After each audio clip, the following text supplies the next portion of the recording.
Houdini has been used in countless blockbuster films.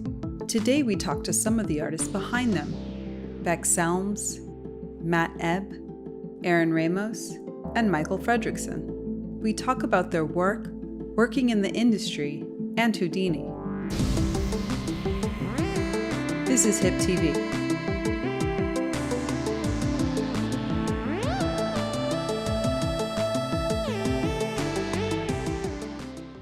First, I'm going to say thank you, all of you, for being here today. It's a great honor, and I'm super excited to have this discussion with you. What's your Houdini story? Briefly, can you talk about the moment that you discovered it and what that was like for you? Beck, do you want to talk about that? Oh, well, I'm pretty new to all of this, I guess. So I was working in Maya and studied in Maya. I got told that there are lots of jobs in Houdini, and if I'm honest, starting in this industry quite late, I really desperately wanted a job. And they were like, there are jobs in Houdini, you know, if you can learn it, go for it. And I tried to learn it on my own, and I struggled a little bit. I do a lot better when I'm like thrust a problem and like, you have this time to work it out, and then it's done. And I learn so much quicker than if you sit me in front of a computer with a tutorial going, or it's just my style basically. And I emailed Animal, Patricia, lovely Patricia at Animal, and said, please, I don't know Houdini, but I really want to learn it. And 6 months later, they got me in for an interview, and I started there doing CFX on Peter Rabbit in Houdini. And since that point, I have not worked in anything else. I guess I moved to London, and everyone wants a Houdini artist here, it seems. So it's worked out pretty good. That's great. Erin, what about you? I started off as a pipeline TD at Rhythm and Hues. It was like back in 2003, and I had like zero art background. Graduated from UCLA with a computer science degree. Like the proceduralism is something that I understood just from like being a programmer. You know, like I was, you know, helping with the, I guess we call it effects setup back then, and just setting up the tools and the pipe of the back end, like for all the artists. So that's what got me familiar with the software, at least, you know, just like understanding how to navigate around the UI, but I still didn't know how to use it. And you know, I just kept like asking them like, hey, like, you know, can I try this? Like, this looks really cool. And they're like, well, try crowds first. And this is like, so, and back then we were using Massive for crowds. So I did that for a couple of years. Yeah. You know, was doing crowds for a bit. I kept asking them like, hey, can I do some more Houdini stuff? And they're like, we don't have any, you know, like openings for junior effects artists. So, and I was like, cool, then I quit. Like, and then ended up working crowds somewhere else, and then came back to the US and ran into my old manager somewhere, and she was like, hey, do you want to do effects still? And I was like, yes, I do. And so they brought me in. It's like 2007, I want to say. So my first movie doing shots with Houdini was The Golden Compass, and it was just doing like snow hits, right? Just something, those are the kinds of effects where like if you blink, you'll miss it kind of thing. But like, I didn't care. I was so pumped about doing effects. And then, I mean, that was what, like 13 years ago now. So I'm so thankful to Rhythm and Hues for letting me sort of try it. You know, like having not taken any classes, and like back then you couldn't really find like tutorials and stuff online or anything really. So just like them taking a chance on me and like mentoring me and sort of like fostering that was really great. I'm lucky that I had the opportunity. Micheal, what about you? The last couple of years have been working on this sort of ever-changing presentation about the emotion of awe. And I feel like Houdini and proceduralism were something that like really started to make me curious about it, because I don't feel like I could ever name the feeling that I had the first time I saw some of the first shots in Jurassic Park and the scale of them. Yeah, it's taken me a really long time to start to see. So I really do think that awe was as an emotion was a big part of has turned out for me to have become a really big answer to why I care so much about specifically like spectacular moments in film that really line up with character moments and line up with meaning. There's this musician Max Cooper who, like, every music video that he makes, he does stuff with a lot. He's done some stuff with Andy Lomas and his like super cool procedural cellular like renderer he wrote, and something in his music and the visuals he picks, there's something I can't quite put my finger on there that has some overlap with awe that has a lot to do with why I like Houdini so much. And similar to Erin, I had a CS and art and music kind of background, or a lot, like I was a programmer and also did those kinds of things, and then Houdini felt like a really natural place to try to mix them, so I self-taught on Inside Out. We always talk about how important story is, and I was like, am I just making spectacle? Of course it's important, but like, am I just personally just contributing to spectacle for no reason? Like, why is what I personally do, making these things like important to the storytelling? And this awe stuff was at least part of the answer for me. Was I was like, in moments where it's really doing work to try to give the audience this feeling of like interconnectedness and feeling small in the face of something really complicated, that's what I get super psyched about. I started off in design. I studied design. I worked as a designer for a little while. Then got into doing a little bit more CG, animation, etc. Just small stuff. I worked in a small studio as a bit of a generalist for about 5 or 6 years, and I was doing a bunch of dev with volume rendering, and then your friend Erin Ramos was currently working in Sydney on Ep2 at the time, and he was like, oh, volume rendering, I'm doing all of these clouds and Happy Feet, you can come and join us. And I was like, yeah, I don't know, I've never really done much effects before. So I actually applied to get a job as a lighter on the same show, and I got turned down. And it's like, he's like, come on man, apply for effects. And so I applied for effects and I got in, and I was like, oh, this is, no offense to lighters, but it was like, this is what I want to do. This is so much better. And so that was basically it. I hadn't used Houdini before that time. I just sort of tried to teach myself over a few months. I think the concepts in Houdini really gelled with how I like to think and like break down problems and structure stuff. And I already had a pretty good understanding of some of the technical side of what I had to be doing immediately for clouds and volumetric. So it was a pretty easy way in. And then during that time, I was able to learn about all the other million things that Houdini involves. For me, what drives me is just having something interesting to work on where I can try and push boundaries or experiment or have some interesting creative or technical challenge to get stuck into.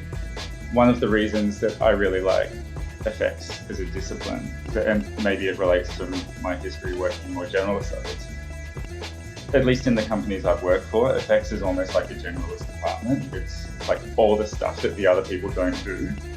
So you end up doing lighting and shading and rendering and all kinds of stuff, and things that don't really exist in other disciplines as well.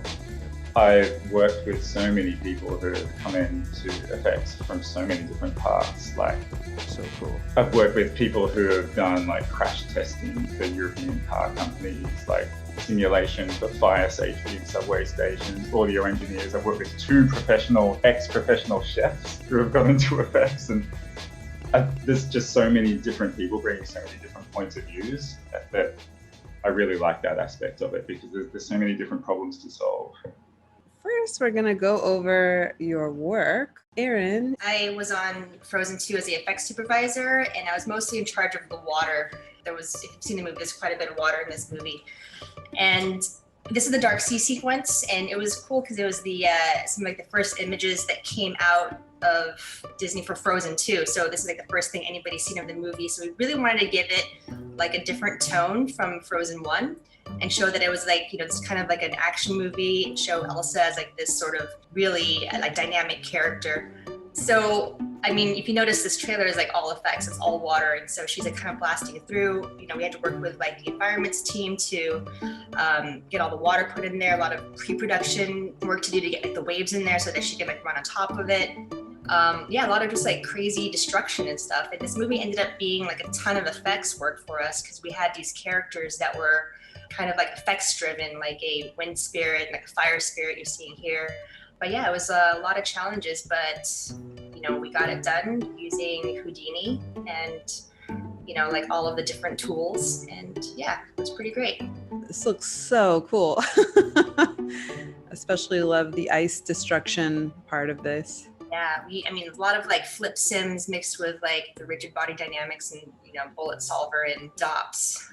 I didn't work on Piper, but when we're doing Piper at Pixar, like there was a lot of work done to, I think they like repurposed like an eyebrow rig from one of our rigs to use as the like wave front to try to get the timing right, and that ended up being like an input for flip sim. And kind of I was curious what the technique was for getting like high level timing and choreography for the waves. I did do a lot of research with regards to like wave dynamics, what causes waves to break. And I mean, this was just like weeks of R&D and back and forth with the environments team, because like I really ended up sculpting like the ocean floor, you know, to like give it that shelf so that like as like the water sort of rushes in, like I could have it like break when and where I wanted to. And creating like those barrel waves too, it was just a lot of trial and error, you know, testing different wavelengths and amplitudes, and then also sculpting that shelf so that it broke the way I wanted it to. So yeah, it's I know all about waves now. So Was it something where you guys did that experimentation and then characters responded to where that was happening, or the other way around? it was exactly that. So we wanted to make sure that we have the wave trains laid out before, you know, even before like the layout team started, so that they could like film around it. These sims were they're like, I wouldn't say they were low res, they were medium resolution. And then they were given to the animation team to, you know, as a surface to run across and run up and react to. I mean, that was like the trickiest part of this movie, was the fact that like the surface that she's running on is undulating. It's a simulated surface. So, you know, we're working kind of backwards, right? We're effects first and then animation.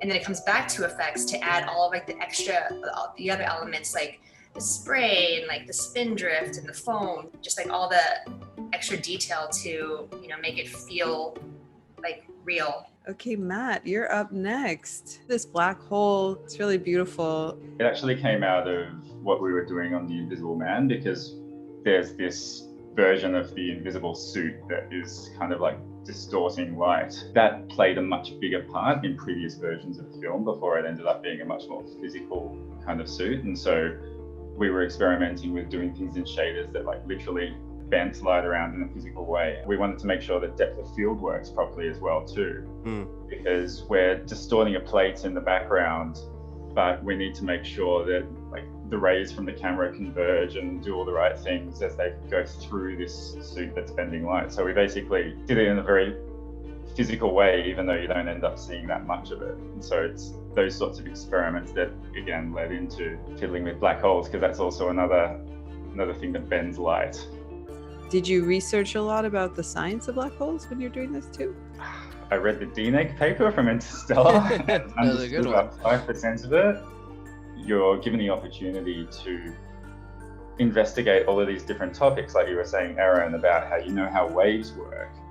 And you learn all of this stuff that you probably wouldn't have learned otherwise. Like, I spent about 9 months just doing clouds only for Happy Feet 2, and I was just, every time I look up and see clouds, I can sort of identify what kind of clouds they are and what's making it work. Hey Matt, have we met? Have we?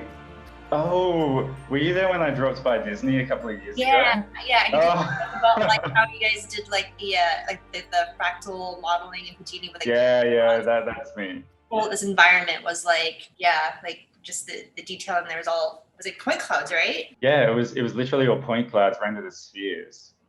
So yeah, we came up with a way to generate fractals using sort of similar to what they do in Shader if any of you guys have seen that website. It's like sphere tracing through distance fields, blah, blah, blah.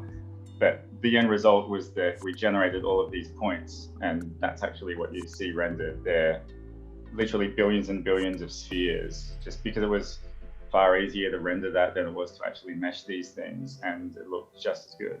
So It's like, yeah, that like blew my mind, and like especially because you could just like keep zooming in, right? Because it's all camera based, and then just keep it in detail, and it's so fast. I really like having those opportunities on projects to just try something a little bit different, and you don't get it very often, and you also need the right combination of, you know, the people that you're working with and supervisors who are willing to take a chance on something new. But when it all comes together, it's really good. Especially the projects that I've worked on that have generally been much more, I guess, abstract effects rather than big destruction sequences and that sort of thing. So there's usually a huge amount of dev time going round and round in circles, trying something, throwing it out, trying something new, throwing it out. A lot of people really hate that because they like to be told what to do and have a clear brief, but I kind of like it because I'm just getting paid to like mess around and make really cool stuff for a few months, so it's fine by me. What I find best in these sorts of situations is to just try a whole range of different stuff and try and get them to say no, because if they say no, then that limits down your possibilities and gives you a direction. Because sometimes when it's just like, oh yeah, that's cool, keep going, it doesn't really make it easy for you to know exactly what they want. No is often way more useful than yes. Next is Beck. Now we found your Pinocchio. I was a CG lead on this sequence, which I really loved. I think he's adorable, and he had these really cool, all of them had these really amazing prosthetics, and we had to match the nose growing and make it like the nose was growing through the wood, kind of, rather than just like, you know, it'd be easy to stretch it. Right. But you work out how to grow the nose through the wood across the sequence and get it matching perfectly to his. And I was given a lot of freedom, I guess. I really like the collaborative, creative side of stuff, less the tunnel vision type thing. So being able to work with people from all disciplines and get a lot of people into Houdini that have never used Houdini before, and to make it kind of cool. I think it's pretty cool anyway. Oh yeah, and It's cool. It's so stylized. Yeah, it's really stylized, which I also found quite fun. It being like stylized but real, and then making CG be both those things. And yeah, we had all these birds that were groomed in Houdini and by the CFX artist and animated by quite a few. There's a lot of birds for the poor animators to animate, but they were all very lovely. But yeah, I really liked this project the most, and I think it's because of that collaborative, creative, weird side of things. Actually, I come from lighting. So I come from lighting into CFX, and then this sort of was a nice job because it was everything. It was doing everything in Houdini, so that was pretty cool. Did you have anything to say about Aladdin? Yeah. I guess a few months prior to that, I was only using the setup that I had been given at Animal because it's quite big. And this one, I, for one of us, took the stuff we got from ILM and created the setup and all of the stuff that actually sort of kickstarted their CFX creaturey department. The company then ended up going a lot of lighting, look dev. We did some environments through Houdini. So the company from this point really went big on Houdini after that. A lot of it because there's no way you could get the hair from that monkey into Maya. Okay, Michael, you're up next. And so this was a shot I worked on quite a bit with tons and tons of other folks. But what was really very fun, and I feel so fortunate to have got to do on Coco, was I got to spend about half my time in the art department and half my time in sets. I've never been in effects at Pixar. I've pretty much always been in sets, crowds, or set extensions. I was we called it the sets technical lead on Inside Out. So I worked a bunch, and my team worked on the memory dump where Bing Bong disappears, and the Sorry about that. And and the long-term memory shelves. And so Inside Out, the very beginning of the production of Inside Out was when I personally started picking up Houdini, because I had done a bunch of procedural kind of stuff like scripting in Maya, and it just started to feel really natural. What was super fun on this show was we had a kind of a painting of this, and one of the first things we kind of had to do was figure out like, okay, there's like a lot of cheats in this painting. It's really cool, but like, what are these? How are they different from the trash towers in WALL-E? How many unique versions of these towers do we have to build? Like, what's the vocabulary for the parts that even like builds these things up? What's the sort of shape language of them? And there were all these kind of questions to answer in art. And one of the tricky things was like, how many of these things do we even need to make it so that this world doesn't feel repetitive? I'm always sensitive to not wanting to be working on stuff that's just like spectacle for spectacle's sake. But I think because we did the work to make this stuff actually dimensional, there are a lot of shots where you can tell it's not a matte paint sheet. Any given piece of that geometry is partially where it is because of its relationship to nearby geometry. There's this really reciprocal thing of it ended up there not because it was randomly placed, but because it's the result of a process where stuff had an awareness of other stuff. And like a forest has that quality. Like trees don't just grow on top of each other without an awareness of like there being something nearby it. Our production designer Ralph Eggleston, who I worked with a bunch on Inside Out, he would always get on stuff early and try to get the TDs who, in his words, like to play jazz with the tools. And he'd be like, "We're just gonna play jazz with the tools. We don't like break it and do weird stuff and just see what we get, see if that's interesting." And that's just a different mindset to using it than trying to painstakingly like recreate something potentially out of a lack of trust for what interesting stuff you might discover giving the procedural thing or even a more manual thing, process in Maya, it's due as just another way to produce images or to explore. I think about this before about proceduralism and art direction. There is some sort of rift between the two types of artists. Is that an accurate way to say it? I wouldn't call it like that there's necessarily like a rift between people, but I think sometimes when an artist finds a tool that really thinks the way they think or gives them a lot of fluency, that there's like so much compatibility with how they think that you can get people who become like evangelized about it and like push it really hard. Is like, this makes so much sense to me, it must be the solution for everything. It's just been a really interesting thing in watching what tools people gravitate to and why, I guess. Going into Houdini, it took me a while to realize that actually, like I would do in the normal world, which is like make or paint or do something, I would do a bit here and a bit there, and I'll like put it together. And if I'm stuck on this bit, I'll move on to the next bit. And working out that Houdini could potentially work for me in that fashion. I think especially with seeing how much recent interest there's been in like new looks and like Spider-Verse type stuff. I always thought it was like really super rad what like South Park Studios did in Maya like forever ago, in saying we're going to use like 1% of what this is capable of in order to like sort of implement this way we work outside of here, rather than saying we want all the interest to come from pushing up against the very cutting edge of the possibilities.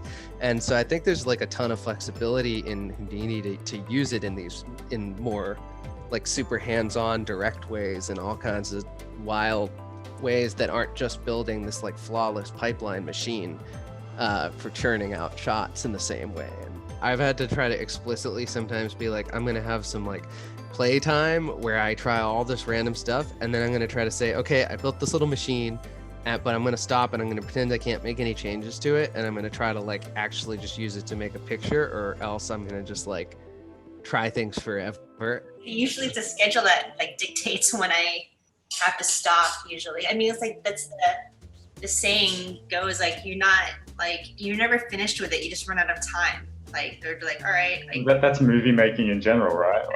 yeah. You know, just even when I think about the systems I build, like, you know, there's ways to make it more elegant. Like sometimes I'll go back, like even when the movie's finished and the shot's done, like I'll just go back and like refactor my rig just because like I'm annoyed with like how it got set up. Houdini is very much a kind of hands-on kind of thing, but like you said before, it's kind of like jazz freeform. You can just you put stuff down and you've got immediate feedback. Like when you're painting something with a paintbrush, it's like you can see the results immediately. But if you compare that to other 3D software, we have to work in much more of a structured linear process. You have to do this and this and this, and you can't really see where you're going because you have to sort of satisfy the software to do all the things in the right way. But for me, for Houdini, I can just throw nodes down. I see what they're doing immediately. I can go further back up the chain and I can adjust stuff and I see that all ripple down. I don't have to like undo, and then go and redo my work. It all just happens live. And for me, it's that instant feedback that drives the creativity because you can make some small adjustments, see exactly what's going on. And I also really like the way that, like you were saying, Beck, you can sort of rough out the basic guts of a structure. Like you do some sort of simple way on a broad strokes and then just go back in and insert things into different parts of the network and refine things as you go and change things and take some chunk out and swap it with something else. To me, that's what makes it creative. It's that immediacy. How do you cultivate aha moments? Do you ever have that feeling where you have that moment where like, oh, it looks good, but you still don't stop? You still go, you still keep going. It's interesting because it's like, you know, visually you have that gratification of like knowing that your effect like looks really good, but then we also have that like satisfaction knowing that like the setup that built it is also like an art, right? It's almost like when you nail that, it's like you found the soul of the thing. You're like... You know, you built a rig that'll work across multiple shots, right? And get an artist like 80% there, like that feels good, right? And like the last 20% of a shot's always going to be the part that takes the longest, and that's where the artistry comes in. Everybody will come to like the same conclusion, like in a different way. It's the same problem, but like someone else has a different solution, and like you learn from each other. It's like, oh, I didn't think to use that sop. Like that's cool. Like I've never used that one before. That makes it way faster. Awesome. Speaking of problem solving, how do you go about a problem you don't know how to solve, and how do you foster that within the people you work with, like the junior artists or the mid-level artists who might be scared to ask questions and not reveal what they know or don't know? I think what a lot of junior artists that I've tried to help find difficult is the idea of breaking down a problem into smaller parts. A lot of people just seem to go straight into it and get stuck, lost in the weeds. The most important thing, I think, is to just be able to take small steps, small chunks. Just think about things one by one and then start to put it together. I'd say I try to model like not being overly precious about stuff. Obviously, there's a time for being like super serious and super professional and being a finisher and like getting stuff done. But there's also especially like an important time when if you let yourself be super playful and don't get too panicky about it, you can find fun unexpected things.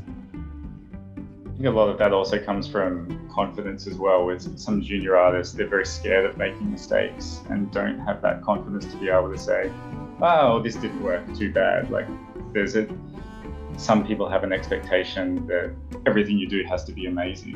Yeah, especially when you're coming from school and like, you know, you're being graded on things, there's like a little bit of like competition there. And then, you know, once you graduate, you're hustling for jobs, you know, but once you're sitting at your desk and working on a shot, like it's very collaborative. And I think that's something that I find that I need to constantly remind our apprentices and stuff. It's like, we're working together on this. Why do you think there's so few women in effects and using Houdini in particular, but in effects? Anyone want to jump on that one? I mean, I think it's exposure is a big thing. But just speaking generally, I feel like when I've done outreach in schools, people aren't aware that like effects is a discipline or something you can do. You know, like I think maybe some of like the sexier disciplines like character animation and like, you know, environment design and look dev. And, I remember like hearing a quote, I can't remember where I heard it, but it was something like, you cannot be what you cannot see. To follow up on that, are men more exposed to that as an option than women? I think one of the things that I think, and this happens, like, I guess I see from inside the industry even, not just coming in, that was tough enough, but even being in the industry, that it's exactly that you can't be what you don't see. I now know 2 female supervisors. I wouldn't a lot of the time think it's even possible. Sometimes I have to stop myself thinking it's not, it's an impossible feat, because I know it's not, but because there's so little like representation a lot of the time, and not just in effects, in lots of parts of VFX. Do you feel like effects perhaps has more of an image of it being like a very technical, dry kind of thing, whereas I see many more women in compositing and surfacing and that sort of thing, maybe seen as more artistic? When I think of effects, like the first thing in my mind, I'm like, we get to blow stuff up, right? And that's a very like inherently like masculine, idea, right? But there's so much more to it than that, right? I mean, we're creating these like magical elements and proceduralism, and there's like I said, there's an art to it too. Marketing it that way, just like kind of pushing like how like artistic it is, might make more people inclined to try it. It's also like when I listen to tutorials online, or if I'm like looking for the answer, they're all guys who are giving like these tutorials and stuff, right? And I know there's women out there who like this stuff. Like, Anastasia Opara is like one of doing some of the coolest procedural stuff I've seen online. But your point, Erin, about whether or not some of the things that effects can often be tasked to do, having inherent skew towards the masculine, is really interesting to me. And the first time I gave that talk I put together on awe, it was at this conference on creativity called Creative Coast in Sweden. And there was a woman named Bree Code who gave a talk afterwards. And it was about the difference between fight or flight and tend and befriend as ways of like interacting with narrative. And she was kind of making the point, she worked at Ubisoft for a while, and she was making the point that she was basically like, all my friends think video games are boring, especially like AAA video games. And her point wasn't really to try to say that one sort of trait was like necessarily masculine or feminine, but she kind of said like, because so many things tend towards this sort of dramatization of conflict through sort of fight or flight, or like AAA video games that sort of, they over and over again choose the dramatization of like death and war and stuff like that. It's just like that method of dramatization has been like, it has really good PR, and we've seen an awful lot of it. And she was saying like games like Animal Crossing, or games that are more about like the engagement here is about sort of like organization, or about this quieter thing, or when I'm at risk, I actually like get quieter or turn inward or connect to other people. That there are like lots of different modes for like dealing with conflict and stuff that aren't always like a war. And so I know one thing I'm personally psyched about is like, as people sort of use effects to do things that aren't just destroying an office building or making a mushroom cloud, like as people do stylized things and show like it's not just like one type of story that you can do this way, in addition to just like having a diverse group of people trying to tell stories that aren't all the third act of a monster destroying a city. I think that helps, like on top of the representation issues you guys have brought up. That idea of effects being about blowing things up, I completely agree that's how it's marketed, and it shouldn't be. I've never blown anything up. I've never even broken anything. That goes to another question. A theory I have is that in the industry where someone might be doing one thing, like you said, matte painting, and they want to try effects, but they don't know how to get into it or who to ask. I get the feeling that it's easier for a guy to ask a guy to teach him in that setting versus a girl to ask a guy. I don't know if I'm right. I don't know if there's something there. You know, when we do have junior artists come through the studio that are women, junior effects artists, I should say, I do try to make it a point to reach out and, you know, like, hey, let's have lunch, like, let's just chat, just to, you know, make sure they're comfortable, you know, that they know that they can ask me whatever, if they need help with something, that, like, I'm around. Erin, what's your ratio at Disney with women? It's getting better. I don't know exactly what the number is, but yeah, it's on the up and up. So it's pretty interesting having a female effects supervisor. Yeah, I mean, that was kind of, yeah, I mean, that, I guess it's a big deal. I think it might make a difference if you look at the numbers. It's a massive deal. I looked up one of the companies I worked at to see how many like supervisors there were. I think there were 150 supervisors across all the places, and 8 of them were women. This is something that I'm trying to do more for all staff, but particularly women, young women staff, is that I've spoken to a few juniors before, and I've offered them and had a very frank conversation about pay and how much I think they should be getting paid. And a lot of the time, people have no idea, especially as a junior.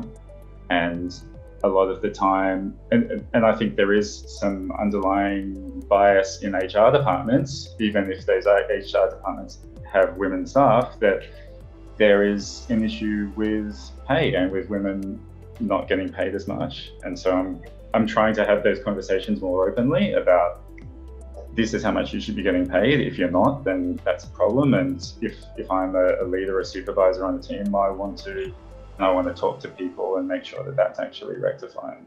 And yeah, it's just good to know. It's important. It makes the industry healthier if we all know. I find talking to women, they're a lot less likely to just go in and be like, I am worth this much money, so I should be paid this much money.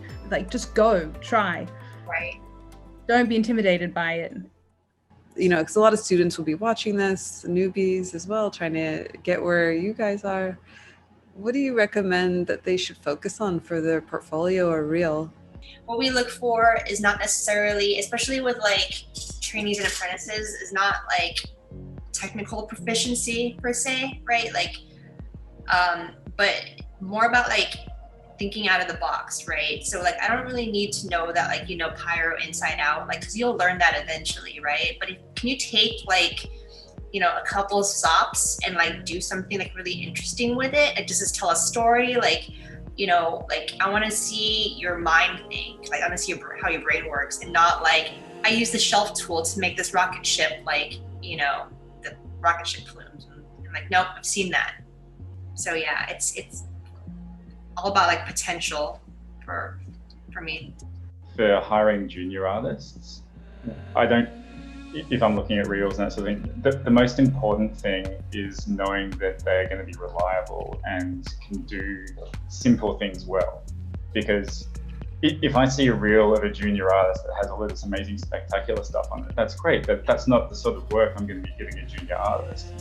For me, I'm much more interested in seeing a simple idea or simple technique executed really nicely and cleanly, simply as well, like not overcomplicating things, but just doing what you set out to do and doing it really nicely. And I think that's the most valuable for a junior artist.